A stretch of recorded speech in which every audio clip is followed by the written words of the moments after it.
بسم اللہ الرحمن الرحیم۔ گمنام ہیرو کے معزز ناظرین، السلام علیکم۔ آئیے چلتے ہیں کہانی کی طرف۔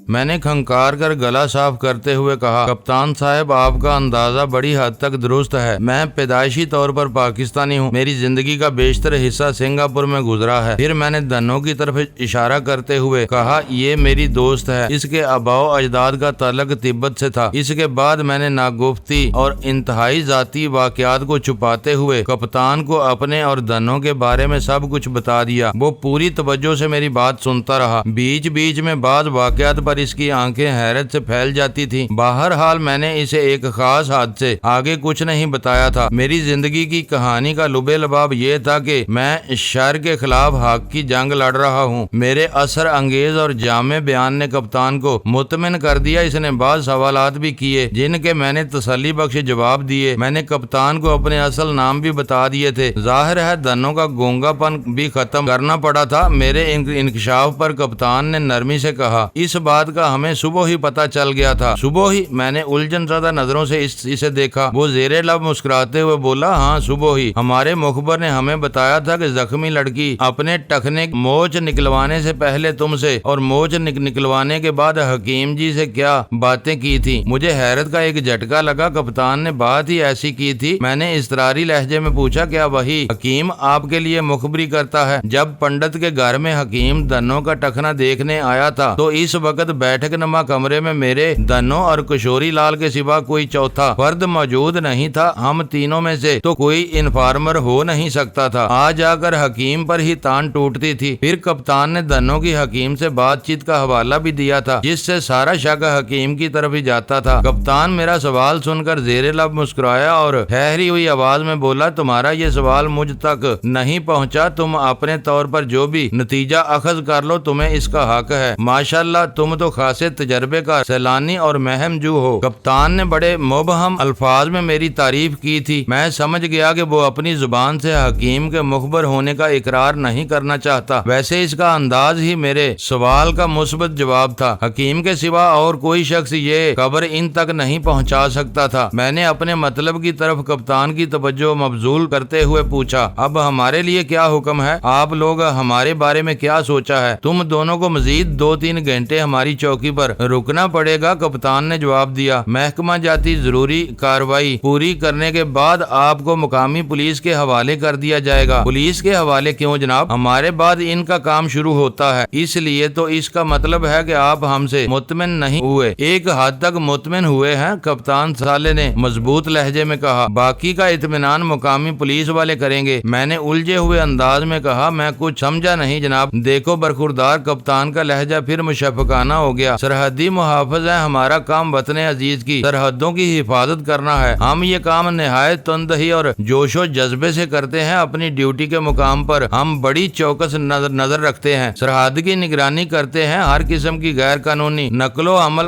آمد و رفت، آمد و شد کو روکنا ہمارا اولین فریضہ ہے، اور اس فرض کی ادائیگی کے دوران میں جو مجرم ہمارے ہتھے چڑھتے ہیں، انہیں ضروری کارروائی کے بعد ہم اپنی رپورٹ کے مطابق مقامی پولیس کے حوالے کر دیتے ہیں۔ اس کے بعد ان کی تفتیش شروع ہوتا ہے۔ وہ معاملہ کی نوعیت اور جرم کی سنگینی کو دیکھتے ہوئے پیش قدمی کرتے ہیں۔ ہمارا دائرہ کار صرف سرحد تک ہے۔ ملک دشمن اور قانون شکن حرکات و سکنات کو ہم پکڑتے ہیں، پھر انہیں مقامی پولیس والوں کے حوالے کر دیا جاتا ہے۔ میں نے کہا، ہم نے تو کوئی بھی ملک دشمن حرکت نہیں کی۔ تم کسی حد تک درست کہہ رہے ہو، کپتان نے تائید کرتے ہوئے بولا، لیکن غیر قانونی طور پر کسی بھی سرحد پار کرنا ایک سنگین جرم ہے، چاہے یہ جرم کتنی بھی مجبوری کی حالت میں کیا جائے۔ اس لیے تم دونوں کو پولیس پیش کرنا ہوگا۔ میرے سینے سے ایک اطمینان بھری سانس خارج ہوئی۔ ایک فوری خیال نے مجھے سکون قلب سے نواز دیا تھا، اور وہ اچھوتا خیال یہ تھا کہ ہمیں مقامی پولیس کے حوالے کیا جا رہا تھا۔ آپ بھی یہ سوچ رہے ہوں گے کہ پولیس کی کسٹڈی میں جانے کو میں اچھوتا اور اطمینان بخش خیال کیوں کہہ رہا ہوں۔ دراصل بات یہ ہے کہ میں نے صبح سے دوپہر تک رینجرز والوں کے ساتھ اچھا خاصا وقت گزارا تھا، اور ان کے بارے میں اس نتیجے پر پہنچا تھا کہ ان سے کسی قسم کی ساز باز ممکن نہیں۔ یہ حقیقت تھی کہ ہم نے سرحد پار کر کے سرحدی قوانین کی کھلی خلاف ورزی کی تھی جو قانون شکنی کے زمرے میں آتی تھی۔ رینجرز والے نہایت ایماندار اور فرد شناس ثابت ہو رہے تھے۔ میں ایک غیر قانونی حرکت کرنے کے بعد ان سے کسی قسم کی رعایت کی توقع نہیں رکھ سکتا تھا۔ ہاں، البتہ پولیس کا معاملہ دوسرا تھا۔ میں نے برِ صغیر پاک و ہند کی پولیس کی بہت تعریف سن رکھی تھی۔ پچھلے کچھ عرصے سے انڈیا پولیس سے تو میرا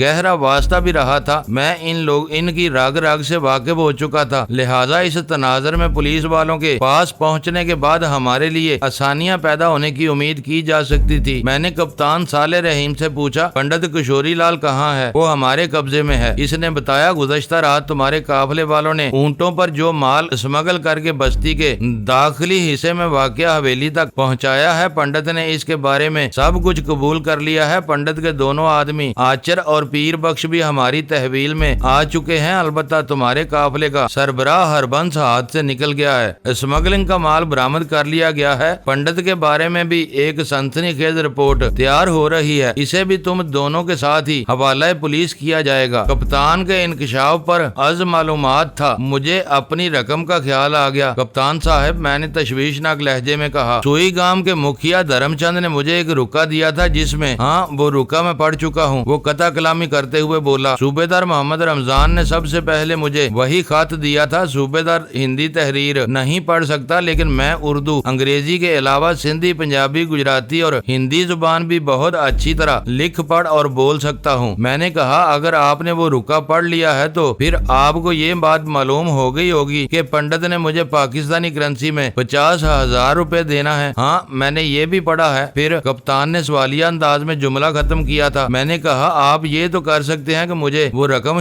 دلا ہی دیں۔ ناممکن، وہ قطعیت سے بولا۔ ہمارا کام مجرم کو پکڑ کر مقامی پولیس کے حوالے کرنا ہے۔ تم یہ فرمائش پولیس والوں سے کرنا، وہاں پنڈت بھی موجود ہوگا۔ ممکن ہے تمہارا کام ہو جائے، ویسے مجھے اس کی امید زیادہ نہیں ہے۔ میں خاموش ہو گیا۔ کپتان نے بات ختم کرنے والے انداز میں کہا، ٹھیک ہے، اب تم دونوں دوسرے کمرے میں چلے جاؤ۔ اس کے ساتھ ہی اس نے صوبیدار کو بلا کر ہمیں اس کے حوالے کر دیا۔ صوبیدار محمد رمضان نے طنزیہ مسکراہٹ سے دھنوں کو دیکھا، پھر میری جانب تکتے ہوئے پوچھا، مسٹر مراد، کیا تمہاری ساتھی کلثوم ابھی تک گونگی ہے یا اس نے بولنا سیکھ لیا ہے؟ میں اس کے طنز کو سمجھ رہا تھا۔ صوبیدار کو یہ تو معلوم تھا کہ دھنوں قوت گویائی سے محروم نہیں، لیکن وہ یہ بات ابھی تک نہیں جانتا تھا کہ ہم مراد اور کلثوم نہیں بلکہ وجدان اور دھنوں ہیں۔ خیر، بہت جلد اسے یہ پتا چلنے والا تھا۔ میں نے ہلکے پھلکے انداز میں جواب دیا، بھائی صوبیدار صاحب، آپ کے کپتان صاحب تو بڑے کمال کے آدمی ہیں، انہوں نے میرے ساتھی کو فر بولنا سکھا دیا ہے۔ میں نے دھنوں کی جانب دیکھتے ہوئے آنکھیں مار کر کہا، صوبیدار صاحب کو ذرا بول کر دکھاؤ۔ دھنوں میرے سہارے چل رہی تھی، وہ ابھی اپنے پاؤں پر وزن ڈالنے کے قابل نہیں ہوئی تھی۔ وہ سمجھ گئی کہ میں شرارت کے موڈ میں ہوں، وہ کسی تیز رفتار مشین کے مانند سٹارٹ ہو گئی۔ صوبیدار صاحب حیرت سے منہ کھول کر دھنوں کا منہ تکنے لگے۔ دھنوں تباً شوخ، چنچل اور شریر تھی، اور اس وقت تو اس کافی دیر بعد زبان کھولنے کا موقع ملا تھا۔ وہ تبتی اور ہندی الفاظ سے مزین جملے بڑی روانی سے بول رہی تھی۔ صوبیدار نے بالآخر اپنی حیرت کو رفع کرنے کی خاطر پوچھا، بھائی یہ کون سی زبان بول رہی ہے؟ یہ بات تو تم اپنے کپتان صاحب سے پوچھو جا کر۔ میں نے مزاح کے رنگ میں کہا، انہوں نے ہی اسے بولنا سکھایا ہے۔ صوبیدار ہمیں واپس اسی کمرے میں پہنچا کر جانے لگا تو میں نے پوچھا، جناب صبح سے دوپہر ہو گئی، بلکہ اب تو دوپہر بھی ڈال رہی ہے۔ ہم نے صبح ناشتے میں ایک پراٹھا اور ایک چائے کا کپ پیا تھا، اس کے بعد مجال ہے جو ایک کھیل بھی اڑ کر ہمارے منہ تک پہنچی ہو۔ اگر کھانے وغیرہ کا بندوبست نہیں ہو سکتا تو اللہ کے بندے پانی کے 2 گھونٹ ہی پلا دو۔ وہ کوئی جواب دیے بغیر اس بات میں سر ہلا کر چلا گیا۔ ہم دونوں اس وقت کمرے میں اکیلے تھے، تاہم ایک گن بردار سرحدی محافظ کمرے کے دروازے کے باہر مستعد کھڑا تھا۔ کمرے سے باہر نکلنے کا واحد راستہ یہی دروازہ تھا جسے وہ مسدود کیے کھڑا تھا۔ ہم دبی دبی آواز میں باتیں کرنے لگے۔ ہماری یہ پوری کوشش تھی کہ ہمارے الفاظ پہرے دار مسلح پولیس کی سماعت تک نہ پہنچ پائیں۔ ہم احتیاط کے دامن کو بڑی مضبوطی سے تھامے رکھنا چاہتے تھے۔ دھنوں نے دھیمی آواز میں مجھ سے کہا، ہمت سنگھ، آج تو تم خاصی زندہ دلی کا مظاہرہ کر رہے ہو۔ میں ہمت سنگھ نہیں، وجدان ہوں، میں نے ٹوکتے ہوئے کہا، اور الحمدللہ مسلمان ہوں۔ وہ زیر لب مسکرائی، ہاں اب میں تمہاری حقیقت جان گئی ہوں۔ دھنوں جب مسکراتی تھی تو یوں لگتا تھا جیسے ویرانے میں بہار آ گئی ہو۔ ہم جس قسم قسم کی صورتحال میں محبوس تھے، اس کے پیش نظر کہا جا سکتا تھا کہ دنوں کے مسکرانے سے ریگزار میں ٹھنڈی پھوار پڑنے لگی تھی۔ یہ حقیقت ہے کہ دنوں کو میری اصلیت کا پتہ ابھی چلا تھا۔ ہمت سنگھ کا نام مجھے رانی روپ متی نے دیا تھا۔ دنوں کو میرے اصل نام اور مذہب کے بارے میں کچھ نہیں بتایا گیا تھا۔ وہ مجھے تھوڑی دیر پہلے تک ہمت سنگھ ہی سمجھ رہی تھی۔ میں نے اس کی آنکھوں میں دیکھتے ہوئے کہا، میری حقیقت جان گئی ہو تو اسے یاد بھی رکھنا۔ وہ ایک اندازے دل ربائی سے مسکرائی اور بولی، میں تمہیں بھولنے کا تصور بھی نہیں کر سکتی وجدان۔ مجھے یہ جان کر اب بے حد خوشی ہوئی ہے کہ تمہارا تعلق مذہب اسلام سے ہے۔ یہ مذہب ہم لوگوں سے زیادہ قریب ہے، اس کی تعلیمات ہمارے مذہب سے بہت ملتی جلتی ہیں۔ لارڈ بدھا اگر عظیم تر تھے تو تمہارے پیغمبر عظیم ترین ہیں۔ میں نے اس محسن انسانیت کے بارے میں بہت کچھ جان رکھا ہے۔ ایک غیر مسلم بدھ مت لڑکی کی زبان سے اسلام کی تعریف سن کر میرا دل خوشی سے بھر گیا۔ اپنے وطن کی سرزمین پر قدم رکھنے کی خوشی بھی اس خوشی میں شامل ہو کر میرے اندرون کو باغ باغ کر رہی تھی۔ میں نے کہا، دنو، تم نے پہلے کبھی اپنے ان خیالات اور احساسات کا اظہار نہیں کیا۔ اگر سچ بولوں تو برا تو نہیں مانو گے؟ وہ سنجیدگی سے بولی، نہیں، کہو کیا کہنا چاہتی ہو؟ اس نے کہا، میں اب تک تم سے جو متاثر ہو رہی ہوں اس کی ایک خاص وجہ تھی۔ میں خاموشی سے اس کی طرف دیکھتا رہا۔ وہ کسی خاص وجہ کی وضاحت کرتے ہوئے کہنے لگی، وجدان، سچی بات تو یہ ہے کہ میں تمہارے احسانوں تلے دبی ہوئی ہوں۔ تم نے بڑے کڑے وقت میں مجھے سہارا دیا تھا۔ میرا سب کچھ ختم ہو گیا تھا۔ میرے باپ تھونچی اور ماں بیر جانی کو سفاق درندوں نے بڑی بے دردی سے موت کے گھاٹ اتار دیا تھا۔ میں بے بس، بے کس اور بے سہارا ہو گئی تھی۔ ایسے موقع پر تم اور تمہارے ساتھیوں نے مجھے پوری طرح سنبھالا دیا۔ ناگپال کے آدمیوں کی بربریت کا شکار ہونے والے اپنے والدین کی لاشیں لے کر جب میں کٹھمنڈو پہنچی تو تم نے قدم قدم پر میری مدد کی۔ میں تمہارے احسانات میں سر سے پاؤں تک ڈوبی ہوئی ہوں۔ کون سا واقعہ یاد کروں؟ وہ خاموش ہو کر خیالوں میں کھو گئی۔ تھوڑی دیر بعد جب وہ بولی تو اس کی آواز بررائی ہوئی تھی۔ وہ خاصی جذباتی ہو رہی تھی۔ وجدان، تیلگو قبیلے میں قیام کے دوران میں میرے ساتھ کیا ہوا تھا، کیا میں اس اندوہناک واقعے کو بھول سکتی ہوں؟ ایک لمحے کو چپ رہنے کے بعد وہ بولی، گنڈا صفت شہباگ نے اپنی رکھیل کی مدد سے مجھے اغوا کروا لیا تھا۔ میں اس ہرافا گونگا کی باتوں میں آ گئی تھی، لہٰذا دھوکے سے مجھے ایک پراسرار جزیرے پر پہنچا دیا گیا۔ وہاں مجھ پر بہت تشدد کیا گیا، مگر میری زندگی بچانے والے تم تھے۔ میں نے زندگی لینے اور دینے والے صرف خدا کی ذات ہے۔ میں نے اس نازک مرحلے پر جو کچھ کیا اپنا فرض جان کر کیا۔ وہ اپنی ہی دھن میں بولے چلی گئی، وجدان، تم نے اس جزیرے پر پہنچ کر شہباگ اور اس کے ساتھی ہینک کے پنجہ ستم سے مجھے نجات دلائی تھی۔ میری زندگی اور عزت کو محفوظ رکھنے میں تم نے بڑی اہم کردار ادا کیا ہے۔ اس کے لیے میں تمہارا جتنا بھی شکریہ ادا کروں کم ہے۔ میں نے کہا، دوستوں کا شکریہ ادا نہیں کیا جاتا دنو۔ میں تمہاری دوستی کے قابل کہاں وجدان؟ وہ وجد کے عالم میں بولی، تم تو بہت مہان ہو، عظیم ہو۔ اگر مجھے تمہارے قدموں میں ہی جگہ ملی رہے تو میرے لیے یہ بہت بڑا اعزاز کی بات ہوگی۔ میں نے کہا، تم مجھے شرمندہ کر رہی ہو۔ میں اگر اس بارے میں سوچوں بھی تو مجھے موت آ جائے۔ وہ جذبات سے مغلوب آواز میں بولی، تمہاری شرمندگی مجھے منظور نہیں۔ دیکھو دنو، میں نے اسے شانوں سے تھام کر کہا، دوستوں پر نہ تو احسان کیا جاتا ہے اور نہ ہی کسی معاملے میں ان کا شکریہ ادا کرنا چاہیے۔ یہ دونوں عمل دوستی کے لیے زہر قاتل ہیں۔ میں نے تھپک کر اس کے کندھوں سے ہاتھ ہٹا لیے اور بات جاری رکھتے ہوئے کہا، تم نے بھی میری خاطر بہت مصیبتیں اٹھائی ہیں دنو۔ ناگپال کے آدمیوں نے تمہارے ماں باپ کے ساتھ جو بہیمانہ سلوک کیا وہ میری جنگ کا ایک منظر تھا۔ وہ جنگ جو میرے اور ناگپال کے درمیان جاری تھی۔ اس کے علاوہ نرس مایامتی کے باپ کے قتل اور اس کے گھر پر قبضے کے جھوٹے الزام میں ہم تینوں کو پولیس پکڑ کر لے گئی تھی۔ تو پولیس کسٹڈی میں تم پر بے انتہا تشدد کیا گیا تھا، حتیٰ کہ تمہارا لباس بھی پھٹ گیا تھا۔ یہ ظلم و زیادتی سہنے میں تمہارا کیا قصور تھا؟ یہ بھی تو میری ہی جنگ تھی۔ میں نے تم سے اور شوبھا سے کہا بھی تھا، تم لوگ میرے خلاف بیان دے کر نجات حاصل کر لو، مگر تم نے دوک انداز میں کہا تھا، نہیں لارڈ بدھا کی قسم، میں جان تو دے سکتی ہوں مگر تمہارے خلاف ایک لفظ نہیں بول سکتی۔ ایک لمحے کو رک کر میں نے سوالیہ انداز میں اپنی بات جاری رکھی، کیا اس واقعے کو بھول گئی ہو جب کھٹمنڈو میں جاسوسی کے الزام میں ہمیں گرفتار کر کے ملٹری ہیڈ کوارٹر پہنچا دیا گیا تھا؟ اگرچہ وہاں تم پر اور شوبھا پر تشدد نہیں کیا گیا تھا، تاہم تم لوگوں کو بری طرح ہراساں کیا گیا تھا۔ تم نے وہ اعصاب شکن لمحات کس کرب میں گزارے ہوں گے، مجھے پوری طرح اس کا احساس خاص ہے۔ تم دونوں کو ڈرایا دھمکایا گیا تھا، خوفناک نتائج کی دھمکیاں دی گئی تھی۔ اس حساب سے تو مجھ پر تمہارے احسانات کا بوجھ کہیں زیادہ ہے۔ شباگ والا واقعہ بھی میری ہی وجہ سے پیش آیا تھا۔ وہ مجھ پر ادھار کھائے بیٹھا تھا اور مجھے نقصان پہنچانے کا کوئی بھی موقع گنوانا نہیں چاہتا تھا۔ میں یہ جذبات سے لبریز تقریر کر کے خاموش ہوا تو دنو نے کہا، تم کچھ بھی کہو مگر میں یہی سمجھتی رہوں کہ تمہارے احسانات تلے دبی ہوئی ہوں۔ یہ تمہارا بڑا پن ہے کہ تم کثر نفسی سے کام لے رہے ہو۔ میں تمہاری نیت کی سچائی اور پرخلوص برتاؤ ہی کی وجہ سے تم سے متاثر ہوئی تھی وجدان۔ بس ایک بات مجھے ہمیشہ بے کل رکھتی تھی مگر اب وہ بھی کانٹا نکل گیا ہے۔ ایسی کیا بات تھی دنو؟ میں نے چونکے ہوئے لہجے میں دریافت کیا۔ دنو کے جواب دینے سے پہلے ہی صوبیدار محمد رمضان دروازے میں نمودار ہوا۔ اس کے ہاتھ میں کھانے کی ایک چھوٹی سی ٹرے تھی جس میں 2 گلاس پانی کے ساتھ 2 روٹیاں اور چھوٹی سی کٹوری میں اچار تھا۔ صوبیدار ٹرے ہمارے حوالے کر کے کمرے سے باہر چلا گیا۔ دونوں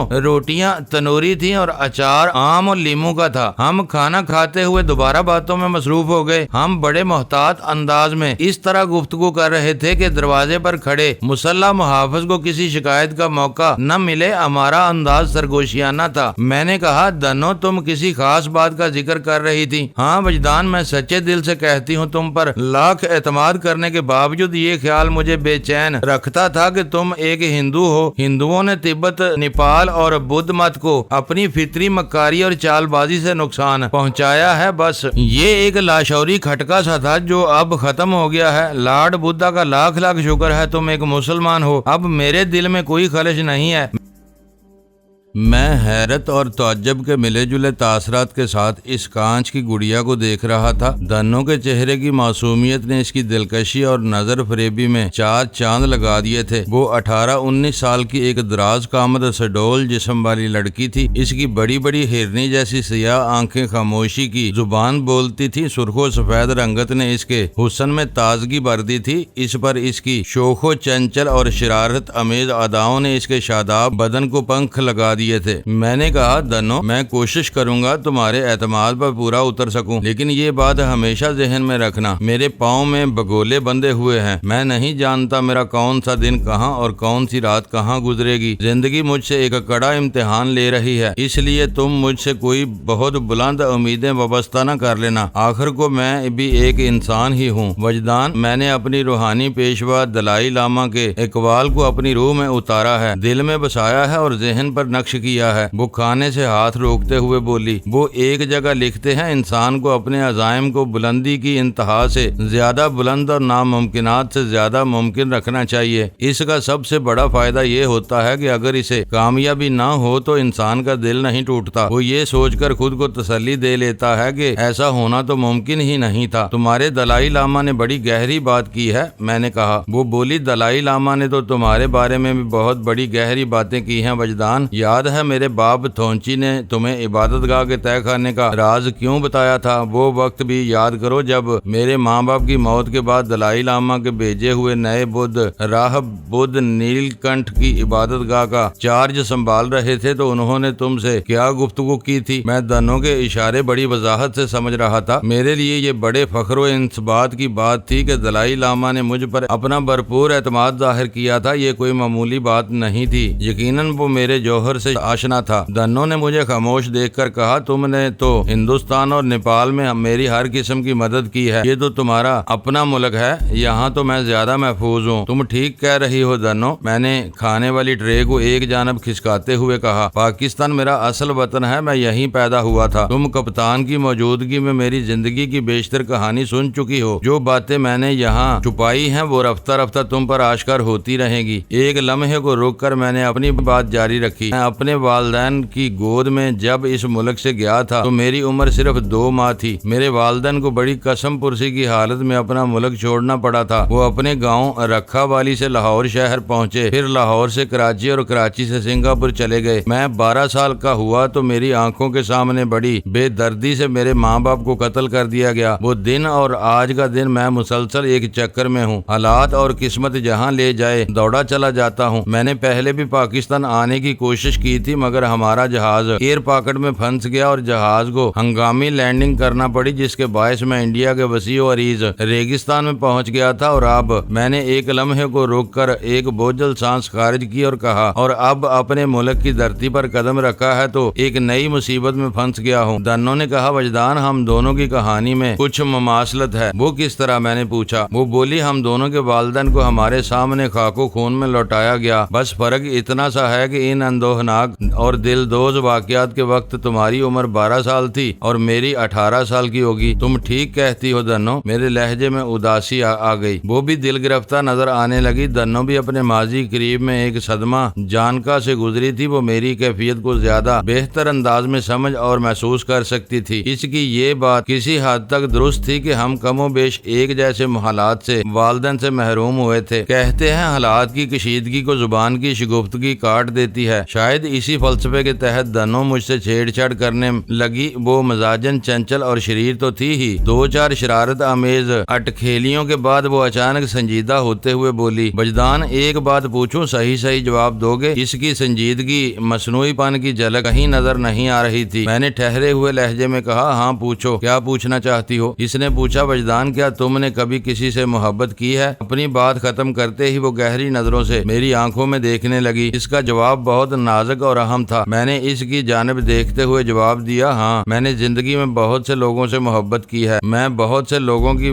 بات نہیں کر رہی، میں بتا رہا ہوں نا۔ میں نے ادھر ادھر دیکھتے ہوئے کہا، سب سے پہلے میں نے اپنے ماں باپ سے بے پناہ محبت کی، اس کے بعد اپنے تمام دوستوں سے محبت ہے، اس کے علاوہ وہ لوگ جو میرے کام آتے ہیں یا میں جن کے لیے کچھ کرتا ہوں، میں ان کا خیر خواہ ہوں، ہمدرد ہوں، میرے دل میں ان کے لیے خلوص ہے، محبت ہے، میں ان کے آرام اور سکھ کے لیے اپنی جان کو کسی بھی مصیبت میں ڈال سکتا ہوں۔ اور میں، اس نے میری بات کاٹ دی، پھر شرارت امیز نظر سے مجھے گھورتے ہوئے بولی، تم بہت خوبصورتی سے میرے سوال سے پہلو تہی کر رہے ہو وجدان۔ میں پہلو تہی نہیں کر رہا دنو، میں نے سنجیدگی سے کہا، بلکہ تمہارے سوال ہی کا جواب دے رہا ہوں۔ پھر میں کہوں گی تم نے میرے سوال کو سمجھا ہی نہیں، تم سمجھانے کی کوشش کرو، میں نے معصومیت سے کہا۔ وہ ایسی نظر سے مجھے تکنے لگی جسے میں اسے بنانے کی کوشش کر رہا ہوں۔ اس کے اس انداز میں بڑی حد تک سچائی شامل تھی۔ میری عملی زندگی میں بے شمار لڑکیاں اور عورتیں آتی جاتی رہی تھیں، ان میں ایک سے ایک ترہ دار حسینہ تھی۔ انہوں نے میری زندگی کے ایک ایسے گوشے میں جھانک لیا تھا کہ میری یادداشت میں خیالات کا البم کھل گیا تھا اور میں دماغ کی کھڑکی سے ماضی میں دیکھنے لگا تھا۔ تھائی وانگ میری زندگی میں آنے والی پہلی نامحرم تھی۔ میں اس کی دوہری محبت سے لطف اندوز ہوتا رہا تھا۔ ہماری عمروں میں اچھا خاصا فرق تھا۔ اس نے مجھے ایک محبوبہ اور ایک ماں کے پیار کے امتزاج سے روشناس کرایا تھا۔ میں اس کی آغوش میں جا کر کبھی تو ایک ننھا بچہ بن جاتا تھا اور کبھی بھرپور مرد۔ میں آج تک اس کی محبت کے مزاج اور سٹائل کو سمجھ نہیں پایا تھا۔ خدا کا شکر ہے کہ اس دو پہلو محبت سے ہمکنار ہوتے ہوئے کبھی میرے پاؤں نہیں ڈگمگائے تھے۔ ہماری طویل رفاقت کے دوران میں ہم دونوں سے کبھی کوئی ایسی غلطی سرزد نہیں ہوئی جس پر ہمیں بعد میں شرمسار ہونا پڑا ہو۔ تھائی میری سچی دوست تھی۔ اس نے میری خاطر اپنا سب کچھ داؤ پر لگا دیا تھا، گھر بار کاروبار میری حمایت کی پاداش میں تباہ و برباد کروا لیا تھا اور بالآخر میری دوستی کی خاطر اپنی جان کا نذرانہ بھی دے دیا تھا۔ جانکی دیوی بھی ایک جان نثار دوست ثابت ہوئی تھی۔ وہ پیشے کے اعتبار سے ڈاکٹر تھی مگر میری دوستی نے اسے